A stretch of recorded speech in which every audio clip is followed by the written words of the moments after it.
হুজুর, ও হুজুর জি, আপনি টেনশন করছেন কেন? শাইখ দালায়েল সুলাইমান জাজলি ডাক দেয়া কয়, মা, ও গো মা, তোমাকে বললে কি লাভ হবে? ছোট্ট মেয়েটা 8 থেকে 10 বছরের বাচ্চাটা ডাক দেয়া কয়, হুজুর বইলা দেখেন না, লাভ হইল তো হইতে পারে। শাইখ দালায়েল সুলাইমান জাজলি ডাক দেয়া কয়, মা, ও গো মা, মুয়াজ্জিন সাহেব আযান দিয়েছে, আমি নামাজ পড়ব, নামাজ পড়তে হইলে তো ওযুর প্রয়োজন আছে। ফতোয়ার কিতাবের মধ্যে আছে, কেউ যদি বিনা ওযুতে নামাজ পড়ে ইচ্ছাকৃতভাবে, তাহলে ফতোয়ার কিতাবে আছে সে ইসলাম থেকে খারেজ হয়ে যাবে, কাফের হয়ে যাবে। নামাজের তাজিমের জন্য ওযু করা হয়। আমি তো ওযু করতে হলে পানির প্রয়োজন। এই জায়গায় তো কূপের পানি অনেক তলদেশের মধ্যে, আমি পানি কিভাবে উঠাবো? পানি উঠাইতে গেলে তো রশির প্রয়োজন। রশি দিয়া, বালতি দিয়া কূপের পানি নিচ থেকে ওঠানো লাগবে গো মা।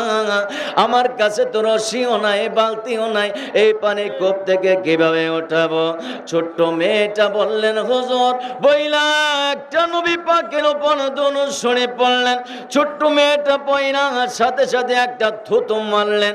থুতু মারতে দেরি হইরে আব্বু জিরানি আমার, সাথে সাথে তলদেশের পানি, কূপের পানি উতলাইয়া উপরে ওইটা গেছে।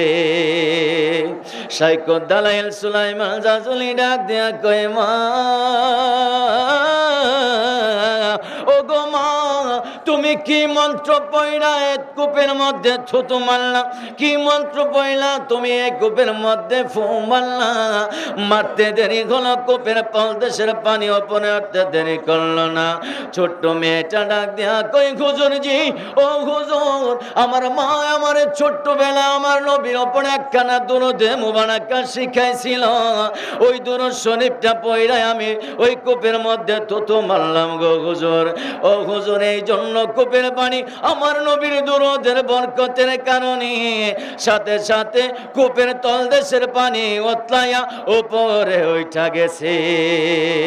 আরে রহমতে আলম নবী নূরে মুজাসসাম, বলুন রহমতে আলম নবী নূরে মুজাসসাম।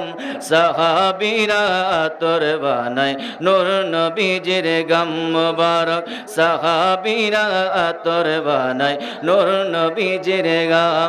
তোমরা চিনো মানো জানো কেমন আমার নবীজি, যাহারে পাগল চন্দ্র সূর্য তারকারাজি, যাহারে পাগল চন্দ্র সূর্য তারকারাজি।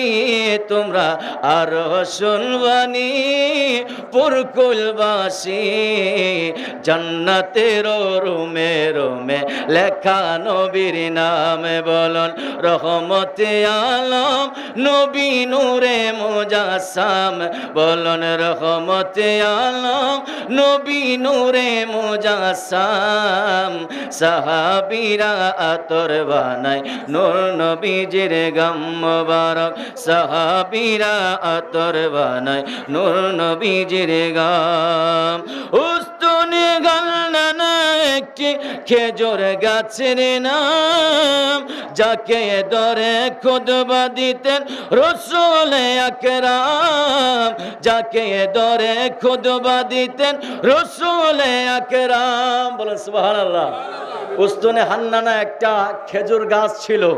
নবীজি যখন মসজিদে নববীর মধ্যে যখন সাহাবায়ে কেরামকে বললেন, ও সাহাবীরা, তোমরা একটা খেজুরের গাছ কেটে নিয়ে আসো, আমি নবী জুমার দিন ওই মিম্বরের মধ্যে বসে হেলান দিয়ে জুমার খুতবা পড়ব। সাহাবায়ে কেরাম একটা খেজুরের গাছ কেটে নিয়ে আসলেন। এই হাদিসে মুবারাকাটা সহিহুল বুখারী শরীফের মধ্যে আছে। ইমাম বুখারী রহমাতুল্লাহি আলাইহি তিনি নকল করেছেন, এবং আবু দাউদ শরীফের মধ্যে আবু দাউদ রহমাতুল্লাহ হাদিসটি নকল করেছেন। দালাইলুন নবুওয়াতের মধ্যে আছে। খাসাইসুল কুবরা, যে খাসাইসুল কুবরা লিখেছেন আল্লামা জালালউদ্দিন সুয়ুতী, যিনি ছিলেন হাফিজুল হাদিস, 2 লক্ষ হাদিস তিনি ঠুডস্থ জানতেন। বলেন সুবহানাল্লাহ।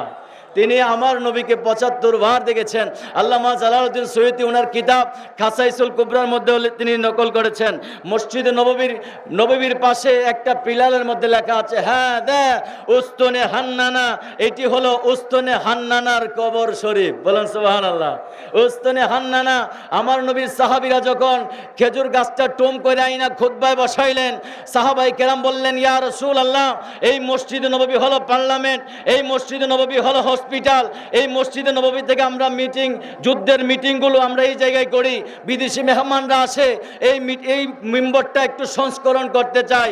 পরের শুক্রবার যখন সাহাবাই কেরাম নতুন একটি মেম্বর আনলেন, আগের যে মেম্বর উস্তনে হান্নানাকে বাহির করে ফেললেন। আমার নবী পরের জুমা যখন শুরু করলেন বয়ান, তখন শুনতে পাইলেন ছোট্ট বাচ্চার মতো হাউ মাউ করে কি যেন শব্দ আসতেছে, ছোট বাচ্চার মতো কান্নার আওয়াজ। আমার নবীজি শুনতে পেরে আমার নবীজি দেখলেন উস্তনে হান্নানা আগের মেম্বরটা ছোট্ট বাচ্চার মতো কান্না শুরু করে দিয়েছে। সুবহানাল্লাহ। নবীজি ওয়াজ বন্ধ করে দিয়ে উস্তনে হান্নানাকে জড়ায় ধরলেন। কিতাবে আছে, সেদিন যদি উস্তনে হান্নানাকে আমার নবী জড়ায় না ধরতেন, কিয়ামত পর্যন্ত উস্তনে হান্নানা ছোট্ট মাসুম বাচ্চা, শিশু বাচ্চার মতো হাউমাউ করে কান্না করতে থাকতো। এখন আমার উস্তনে হান্নানা যখন নবীজি জড়ায় ধরলেন, বললেন, ও উস্তনে হান্নানা, তোমাকে আমি মদিনা শরীফে একটা জায়গায় রোপণ করে দেই। কারণ নবীজির বিশ্বাস, নবীজি মরা খেজুর গাছ লাগাইতে দেরি হবে, সাথে সাথে জিন্দা হতে দেরি হবে না। উস্তনে হান্নানা মুখটা বেজার করে রাখলেন, তিনি মলিন করে রাখলেন। উস্তনে হান্নানা কিছু বলছেন না। নবীজি বললেন, উস্তনে হান্নানা, তোমার এই মসজিদে নববীর মধ্যে তোমারে আমি গেঁথে দেই, এই জায়গায় রোপণ করে দেই, জান্নাতে তুমি আবার উঠবা, জান্নাতি মেহমানরা তোমার এই উস্তনে হান্নানা তোমার গাছ থেকে জান্নাতি মেহমানরা খেজুর খাবে। উস্তনে হান্নানা বলছিলেন, ইয়া রাসূলুল্লাহ, সেখানে গিয়ে আপনি থাকবেন? বলছে, হ্যাঁ আমি ওইখানে থাকবো। নবীজি মসজিদে নববীর মধ্যে উস্তনে হান্নানাকে রোপণ করে দিলেন, গেঁথে দিলেন একটা পিলার, ওইখানে এখনো লেখা আছে, হ্যাঁ দে উস্তনে হান্নানা, এটা হলো উস্তনে হান্নানার কবর শরীফ। আল্লাহ সুবহানাহু ওয়া তাআলা একটা মরা খেজুর গাছ, নবীর প্রেমে, নবীর বিরহ যদি এত সম্মান হয়, আমরা আশরাফুল মাখলুকাত, সৃষ্টির সারা জীব, নবীজির মহব্বত, ইশক, ভালোবাসা থাকলে আমাদের মর্যাদা আরও বেড়ে যাবে। আল্লাহ সুবহানাহু ওয়া তাআলা কবুল আর মঞ্জুর করবো না, আমিন। আলহামদুলিল্লাহি রাব্বিল আলামিন। আমি দোয়া নেওয়ার জন্য আসছি। আল্লাহ সুবহানাহু ওয়া তাআলা যেন আপনারা সকলে আমার জন্য দোয়া করবেন। আল্লাহ সুবহানাহু ওয়া তাআলা আমাদের প্রত্যেকের হাজিরি কবুল করুক। আমার জন্য খাস করে দোয়া করবেন। আমার গোছানো আলোচনা এখানে ইতি টানছি। আমার জন্য দোয়া করবেন। আলহামদুলিল্লাহি রাব্বিল আলামিন। আসসালামু আলাইকুম ওয়া রাহমাতুল্লাহি ওয়া বারাকাতুহু।